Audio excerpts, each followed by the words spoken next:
साधना की आवश्यकता।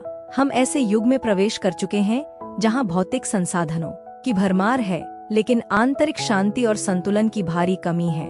जीवन की मशीनरी तेज हो चुकी है, पर आत्मा थक चुकी है। इस स्थिति में साधना केवल एक आध्यात्मिक प्रक्रिया नहीं, बल्कि जीवन की अनिवार्यता बन जाती है। पंग श्रीराम शर्मा आचार्य कहते हैं, साधना का तात्पर्य है अपन एको साधना। यह केवल मंदिरों में बैठकर मंत्र जपने की प्रक्रिया नहीं, बल्कि जीवन के हर क्षेत्र में आत्म परिष्कार की प्रक्रिया है। साधना का मतलब है अपने विचारों का शोधन, अपनी इच्छाओं का अनुशासन और अपने व्यवहार की आत्मिक दिशा में दिशा सुधार। आज व्यक्ति का बाहरी विकास भले ही उच्च स्तर पर हो, लेकिन भीतर अराजकता, अशांति और असंतुलन व्याप्त है। इसलिए साधना की आवश्यकता पहले से कहीं अधिक है। ये साधना वही है जो हमें क्रोध से करुणा की ओर, लोभ से त्याग की ओर और अहंकार से विनम्रता की ओर ले जाती है।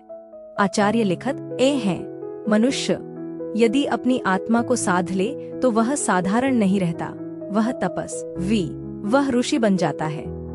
और यही कारण है कि युग निर्माण की प्रक्रिया की शुरुआत आत्मनिर्माण से होती है, और आत्मनिर्माण की पहली सीढ़ी है साधना। तो साधना कोई विलास नहीं, यह तप है, यह कर्म है, यह जागरण है।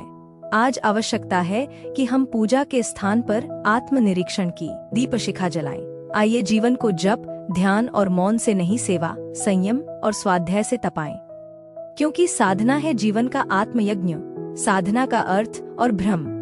जब हम साधना शब्द सुनते हैं तो अक्सर हमारी कल्पना में एक छवि उभरती है, किसी तपस्वी की जो जपमाला लेकर गुफा में बैठा हो, धूनी रमाए, आंखें बंद किए ध्यान में मग्न हो।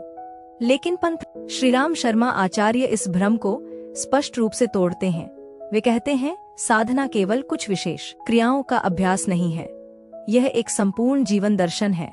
हमने साधना को एक कर्मकांड बना दिया है, एक नित्य कर्म जिसे करना है लेकिन जीना नहीं। आचार्य लिखते हैं, जिस साधना का उद्देश्य केवल चमत्कार, सिद्धियां या लौकिक लाभ हो, वह साधना नहीं, एक व्यापार बन जाती है। साधना का सच्चा अर्थ है आत्म पर इश्कार, अपने दोषों को देखना, स्वीकार करना और उनसे ऊपर उठना। यह प्रक्रिया कठिन है क्योंकि यह भीतरी परिवर्तन की मांग करती है। जब ध्यान, पूजा ये साधना के साधन हो सकते हैं, लेकिन इनका उपयोग तभी सार्थक है जब उनके साथ मन का संयम, वाणी की मर्यादा और कर्म की पवित्रता जुड़ी हो। एक व्यक्ति दिन में 4 बार पूजा करता है, पर यदि वह क्रोध में दूसरों को चोट पहुंचाता है, लोभ में अनुचित कमाई करता है, तो क्या वह साधक कहलाएगा? वहीं दूसरा व्यक्ति जो कम बोलता है, सच बोलता है, संयमित आचरण करता है और निस्वार्थ सेवा करता है, वही सच्चे अर्थों में साधक है। आचार्य कहते हैं, साधना वह नहीं जो केवल आंखें बंद करके हो, बल्कि वह है जो आंखें खोलकर भी सच्चा बना दे। तो आइए साधना को सीमित क्रियाओं से निकालकर जीवन के हर क्षेत्र में उतारें। जब हमारा भोजन संयमित हो, वाणी मधुर हो, विचार पवित्र रहो, तभी साधना जागती है, और तभी हम भ्रम से साधना की नींव है आत्मशोधन। पंत श्रीराम शर्मा आचार्य लिखते हैं, साधना का प्रारंभ बाह्य नहीं, अंतःकरण से होता है। जब तक भीतर की गंदगी साफ नहीं होती, तब तक बाहरी पूजा केवल आवरण बनकर रह जाती है। आत्मशोधन का अर्थ है अपने भीतर झांकना, अपनी कमजोरियों को स्वीकार करना और उन्हें सुधारने का सतत प्रयास करना।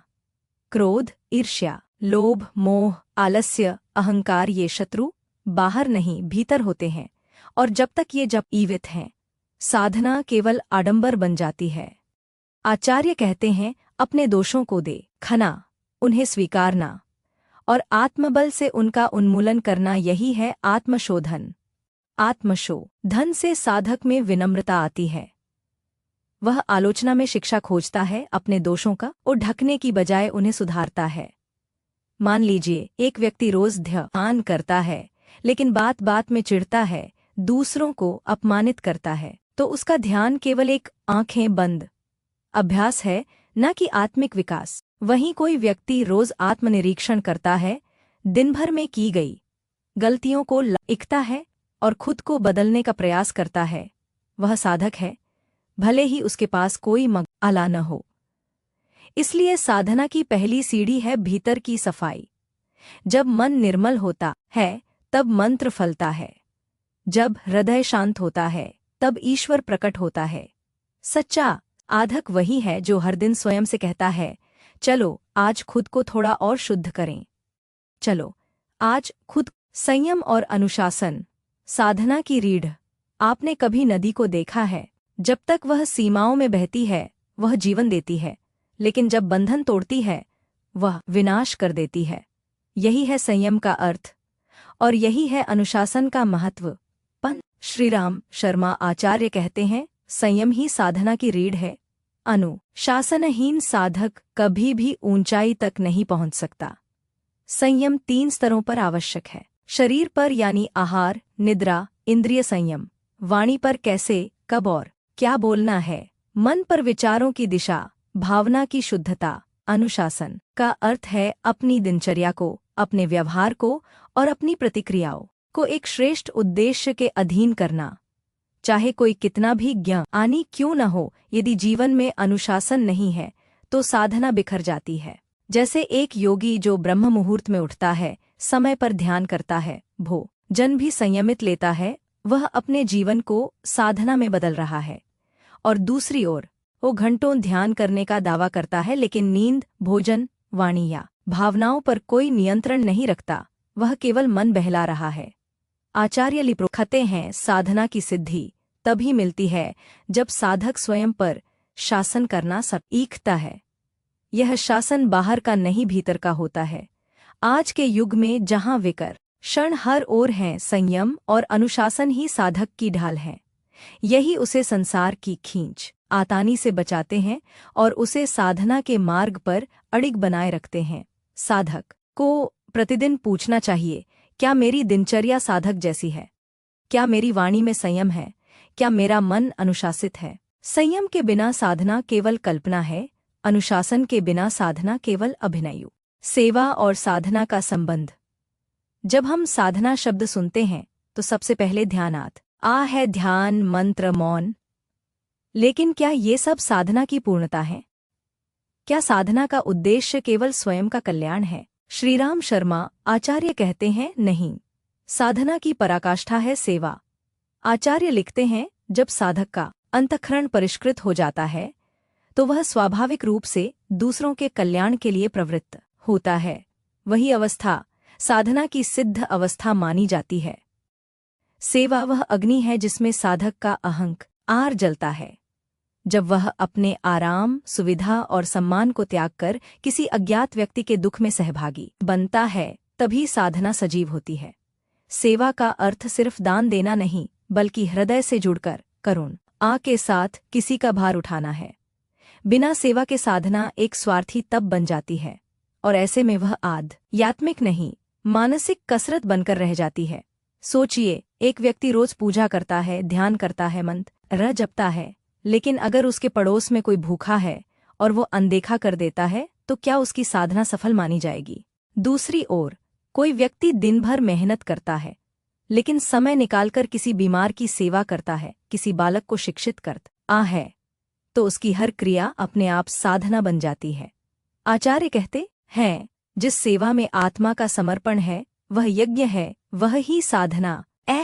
सच्ची साधना तब होती है जब हम अपने मैं से ऊपर उठकर हम में प्रवेश करते हैं।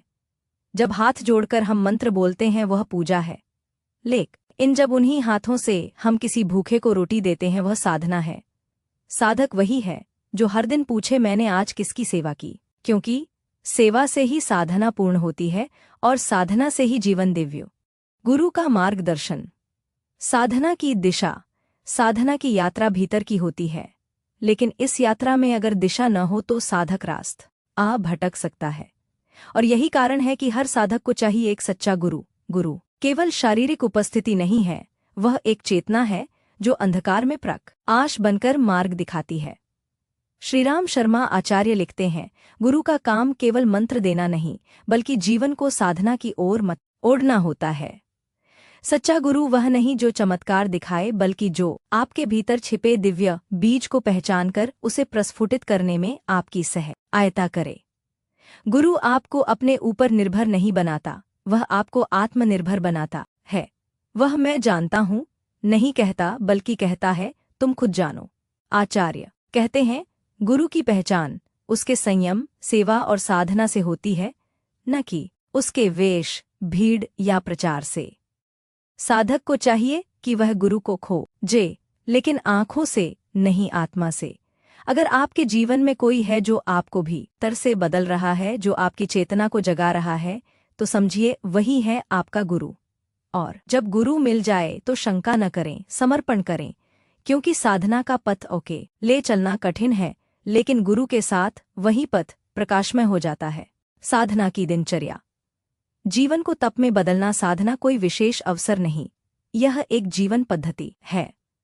जैसे भोजन, नींद और काम, वैसे ही साधना भी जीवन का हिस्सा होनी चाहिए। श्रीराम शर्मा आचार्य कहते हैं साधना तभी सफल होती है जब वह नियमित हो, अनुशासित हो और जीवन से जुड़ी हो। तो साधना की एक आदर्श दिनचर्या क्या हो सकती है? ब्रह्म मुहूर्त में जागना, दिन की शुरुआत ही शुद्ध व शांत होनी चाहिए। 10 मिनट मौन साधना, भीतर उतरने का समय जहां आप खुद सब मिलें। 15 मिनट स्वाध्याय, श्रेष्ठ विचारों को आत्मसात करें। ग्रंथ, मंत्र, ध्यान वाक्य पढ़ें। 20 मिनट ध्यान या मंत्र जप, जो भी पद्धति आपके लिए उपयुक्त हो, बस पूरी श्रद्धा से कर। सेवा और संयम, दिन के शेष भाग को कर्मयोग में बदलें। घर, काम, परिवार, सब कुछ एक यज्ञ की तरह। रात्रि चिंतन या आत्मनिरीक्षण, सोने से पहले दिन भर का मूल्यांकन करें। क्या मैंने आज कुछ गलत किया? क्या सुधर सकता हूँ? यह प्रक्रिया साधक को रोज बेहतर बनाती है। साधना की दिनचर्या स्थायित्व ही सफलता है। यह कोई भारी तप नहीं, बल्कि छोटा सा क्रम है जो आत्मा को सजग रखता है। याद रखें, 5 मिनट की रोज की साधना 5 घंटे की एक बार की साधना से अधिक फलदायी है। साधना तभी सिद्धि देती है जब वह रोज की जाती है, पूरी निष्ठा और अनुशासन के साथ। साधना के विघ्न। साधक के शत्रु हर यात्रा में रुकावटें आती हैं, और साधना की यात्रा तो भीतर की है, इसलिए इसके विघ्न भी भीतर से ही आते हैं। श्रीराम शर्मा आचार्य स्पष्ट कहते हैं साधना का सबसे बड़ा विघ्न है स्वयं साधक की असावधानी। तो कौन कौन से विघ्न हैं जो साधना को रोकते हैं? आलस्य, जब मन कहता है कल करेंगे और साधना टल जाती है। मोह, जब परिवार, वस्तुएं या संबंध हमारी प्राथमिकता बन जाते हैं, साधना पीछे छूट जाती है। अहंकार, जब हम अपने थोड़े से प्रयास को ही सिद्धि मान लेते हैं। शंका, जब मन कहता है या इससे कुछ होगा भी। इन सब विघ्नों का उपाय है सजगता, सतत स्वाध्याय और आत्मसम ईक्षा। आचार्य कहते हैं विघ्न साधक की परीक्षा हैं। अगर वह डगमगाया नहीं तो वही उसकी प्रगति का कारण बनते हैं। तो यदि आप भी साधना में बाधा महसूस कर रहे हैं, रुकिए नहीं, जागिए। विघ्न आएंगे, लेकिन आपकी दृढ़ता ही आपको सिद्धि तक ले जाएगी। साधना का मार्ग कांटों से भरा हो सकता है, लेकिन जो न रुके वही ऋषि बनता है। सिद्धि क्या है और जीवन को यज्ञमय कैसे बनाएं? जब हम सिद्धि शब्द सुनते हैं तो पहली कल्पना होती है चमत्कार, अलौकिक शक्ति, कुछ अद्भुत। लेकिन श्रीराम शर्मा आचार्य कहते हैं सिद्धि का मतलब किसी और पर विजय नहीं, स्वयं पर विजय है। सच्ची सिद्धि वो है जहां साधक का अहम मिटता है और वह प्रकट होता है। सिद्धि का स्वरूप बड़ा सरल है। जब आपकी वाणी दूसरों को शांति दे, जब आपका मन शांत हो जाए, जब आप हर परिस्थिति में संतुलित रहें, और जब आपकी उपस्थिति दूसरों के जीवन कला को ऊपर उठाए, तो यही है सच्ची सिद्धि। आचार्य कहते हैं जो साधक जीवन को यज्ञमय बना देता है, उसके लिए हर कर्म सिद्धि बन जाता है। यज्ञ का अर्थ केवल अग्नि में आहूत ही नहीं, बल्कि हर कर्म, हर भावना, हर विचार को ईश्वर को समर्पित करना। जब भोजन बनाना, काम करना, बोलना, चलना, सब कुछ एक आहुतिपूर्वक हो जाए, तो जीवन एक यज्ञ बन जाता है। तो साधक को चाहिए कि वह साधना से आगे बढ़े और जीवन को ही साधना बना दे। न सिर्फ बैठ कर, बल्कि चलते हुए, बोलते हुए, हर पल को ईश्वर के चरणों में अर्पित करते हुए। यह ई है साधना की सिद्धि और सिद्धि का सर्वोच्च रूप यज्ञमय जीवन। आइए हम सब इस मार्ग पर चलें और अपने जीवन को तप, सेवा, साधना और यज्ञ से परिपूर्ण करें। यही युगना निर्माण है, यही आत्मनिर्माण है और यही है सच्ची सिद्धि। सिद्धि स्वयं की विजय। यज्ञमय जीवन, हर कर्म को ईश्वर को समर्पित करना, यही साधना की पराकाष्ठा है।